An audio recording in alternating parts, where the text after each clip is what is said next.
अब जो डी चौक में हालातें होती हैं उसमें देखें कि अपना फैसल वाडा, उज़मा बुखारी, इनके जो अपना वज़ीर इत्तलात हैं जनाब तारड़ साहब, ये देखें इनकी आपस में लड़ाइयाँ हो रही हैं। उसकी वजह है कि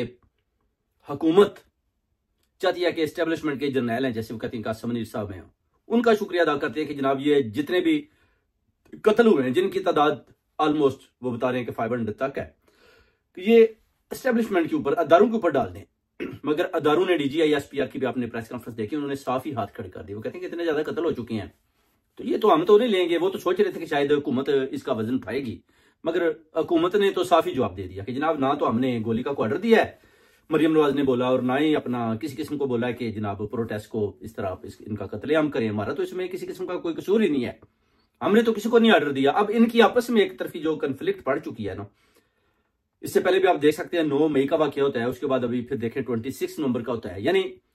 खान साहब की पार्टी के ऊपर जो जुल्म ये 9 मई 2023 और 26 नवंबर 2024 जो ढाया गया, जो कत्लेआम हुआ गरीबों का, पार्टी वर्करों का, वो आपके सामने है पाकिस्तानियों। अब जनरल आसिम मुनीर साहब भी सोच रहे हैं कि हुकूमत तो हमने मसलत कर दी, अब हुकूमत जो है कत्लों का वजन उठाने को तैयार नहीं है, तो फिर क्या किया जाए। उनको पता है कि अगर हमने वजन उठा लिया तो जैसे 9 मई के हवाले से खान साहब को अंदर किया हुआ है, तो ये तो जनाब इतने ज्यादा कत्लों में अगर हम फंस गए तो हमें कौन बचाएगा। ये बार बार जो है ना नवाज शरीफ, अपना शहबाज शरीफ और मरियम नवाज, बल्कि आसिफ अली जरदारी और बिलावल भुट्टो भी ये बात सोचते हैं। वो कहते हैं कि देखें हमने तो किसी किस्म की भी, वो कहते हैं मजम्मत भी नहीं करेंगे। अपना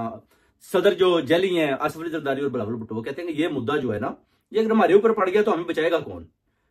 मगर आप देखेंगे कि एक वक्त आने वाला है बहुत करीब, जब आप देखेंगे कि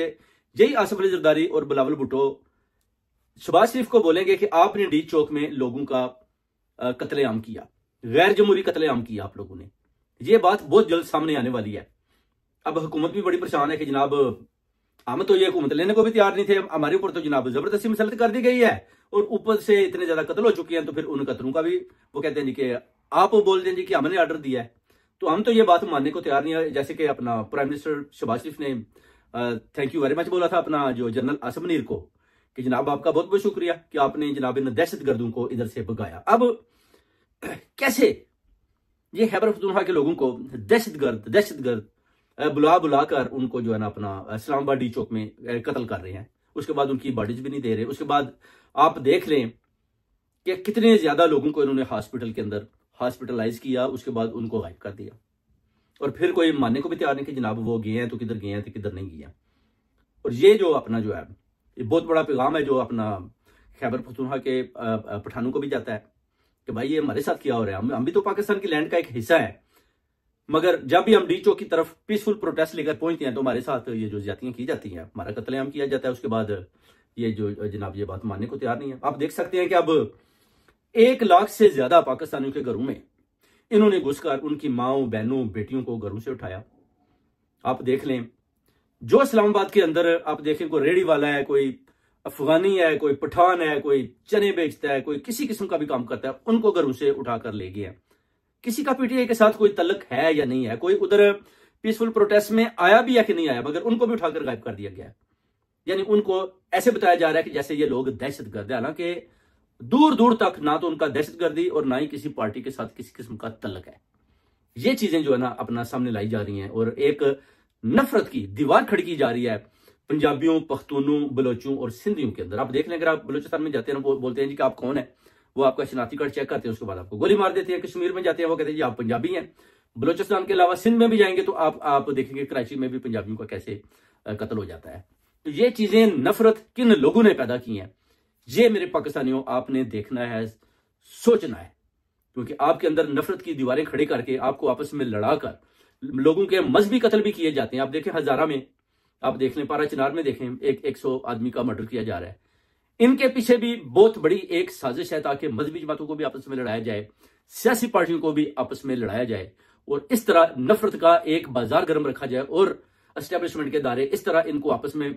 एक दूसरे के सामने रखें, और खुद अपना जो है ना पाकिस्तान का कंट्रोल जो है ना वो अपने हाथ में रखें, और बताएं जी कि देखें जी पाकिस्तान में कितनी दहशतगर्दी है। जनाब हम तो पूरी कोशिश कर रहे हैं कि पाकिस्तान को जनाब मजबूत तरीके के साथ आगे लेकर चलाया जाए और मशहद को भी बरकरार रखा जाए। मगर इसमें बार बार वो कहते हैं नाकामी हो रही है, फिर IMF के पास जाना पड़ता है। तो ये सारी चीजें हैं मेरे पाकिस्तानियों जो आपने देखनी है और सुननी है कि जनाब ये हो क्या रहा है। अब फैसल वाडा साहब के भी बयान देख सकते हैं, तारड़ के भी, उजमा बुखारी के भी देख सकते हैं।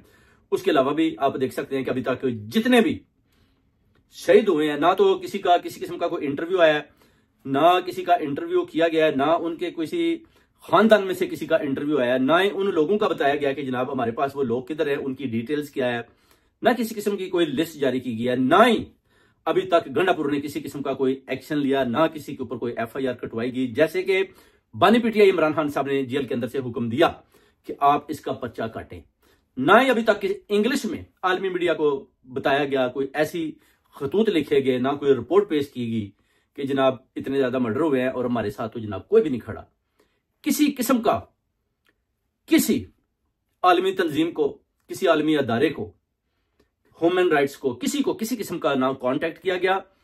ना ही किसी किस्म की कोई पेशकश अभी तक उनके पास पहुंची जिस पर वो देख पाए कि पाकिस्तान डी चौक में जो इतने ज्यादा लोगों का कत्लेआम होता है उसके पीछे कौन है, गोली क्यों चलाएगी, किसके कहने पर चलाएगी, और पीसफुल प्रोटेस्ट उनके ऊपर इस तरह गोलियां करके उनकी शातें क्यों की गई, उसके बाद उनकी बॉडियों को क्यों गायब कर दिया गया। ये एक बहुत बड़ा सवाल है जो बार बार पाकिस्तानी अवाम पूछती है, जिसको बहुत जल्द इंशाल्लाह ताला इनसे जवाब लेना है। फिर इस हुकूमत को भी देखना है कि यही मर्डर इस हुकूमत के ऊपर डालकर इनसे भी जवाब लेना है कि जनाब ये जो आपने लोगों ने कत्लेआम करवाया, जो शहीद करवाए हैं, आपने इनका जवाब देना है। मरियम नवाज ने देना है, शहबाज शरीफ ने देना है, नवाज शरीफ ने देना है, आसिफ अली जरदारी, बिलावल भुट्टो जरदारी, चाहे वो खामोश भी है मगर हुकूमत का हिस्सा है,